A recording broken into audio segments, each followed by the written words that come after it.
நிறைய நாட்களுக்கு பிறகு இன்றைக்கி தான் ஒரு கதை சொல்ல போகிறேன். இனி வாரந்தோறும் ஒரு கதை போட்டுகிட்டே இருப்பேன். எனக்கு சேனல் பிரபா ரெயின்போ சப்ஸ்கிரைப் பண்ணுங்கள். கதையின் பேர் துளசி இலையின் மகிமை. துவாரகை என்ற அரசவையில் கிருஷ்ணர் ஆட்சி புரிந்து வந்தார். ருக்மணி, சத்யபாமா, ஜாம்பவதி என்ற 3 மனைவிகளும் அவரிடத்தில் மிகுந்த அன்பு கொண்டிருந்தனர். அவர்களில் சத்யபாமா அன்பானவள். அவள் சத்ரஜித் என்ற அரசரின் மகள். அவள் அரச பரம்பரையை குறித்து சற்று கர்வம் கொண்டிருந்தாள். ஆனால் கிருஷ்ணனின் முதல் மனைவி ருக்மணி துவாரகையின் முதல் அரசி என்ற பட்டம் இருந்தும் கூட மிக எளிமையாகவும் கிருஷ்ணனிடம் பக்தியுடனும் இருந்தாள். ஒரு நாள் நாரதர் கிருஷ்ணனின் அரண்மனை நோக்கி வந்து கொண்டிருந்தார். அப்போது தோட்டத்தில் பூக்களின் அருகில் நின்று கொண்டிருந்த சத்யபாமாவை சந்தித்தார். அரசி சத்யபாமாவிற்கு என் வாழ்த்துக்கள். பகவான் கிருஷ்ணரை நேசிப்பதில் சிறந்தவர் யார், ருக்மணியா சத்யபாமாவா என்று நாரதர் கேட்டார். துவாரகை முழுவதும் ருக்மணியின் அன்பை பற்றி தான் பேசுகிறார்கள். ஆனால் நீங்கள் தான் அவரை விடவும் மிகவும் அழகாக இருக்கிறீர்கள். இளைய ராணியும் நீங்கள்தான். உடனே சத்யபாமா கேட்டாள், நாரதரே, கிருஷ்ணனின் அன்பை முழுமையாக நான் பெற என்ன செய்ய வேண்டும்? நாரதர் பதில் கூறினார், அதற்கு நான் ஒரு திட்டம் வைத்திருக்கிறேன். நீங்கள் ஒரு பூஜை செய்ய வேண்டும். பூஜையின் இறுதியில் கிருஷ்ணரை எனக்கு அடிமையாக கொடுப்பதாக சத்தியம் செய்து தர வேண்டும்.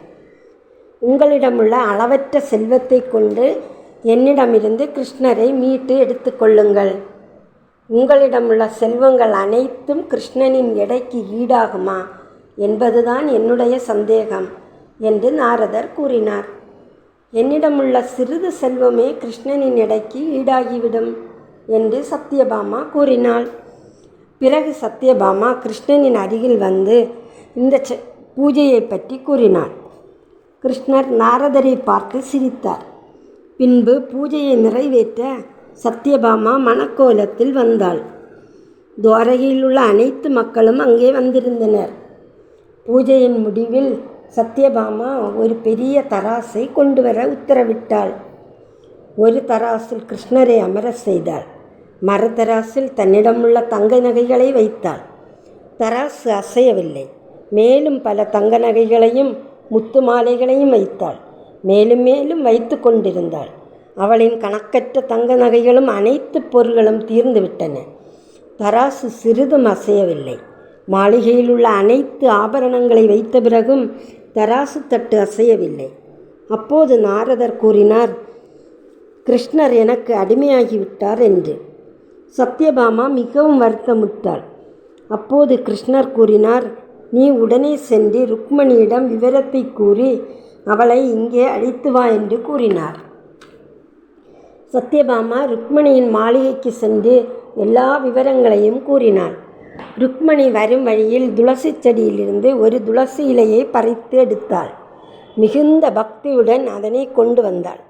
தங்க நகைகள் இருந்த தட்டில் அதனை மிகுந்த பக்தியுடனும் அன்போடும் நம்பிக்கையோடும் வைத்தாள். தட்டு சிறிதாக தாழத் தொடங்கியது. கிருஷ்ணர் தங்க நகைகளை எடுத்து மாற்றும்படி கூறினார். இப்போது தராசில் ஒரு துளசி இலை மட்டும்தான் இருந்தது.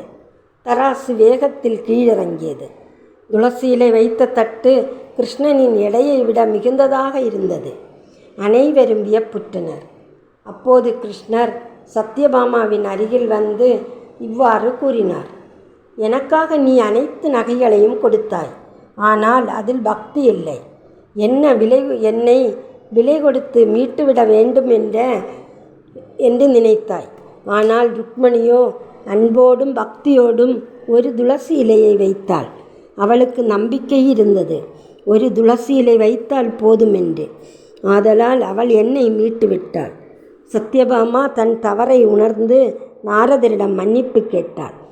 அன்போடும் பக்தியோடும் செய்யும் எல்லா செயலும் இறைவனை எளிதில் அடையும் வழியாகும். நன்றி, வணக்கம்.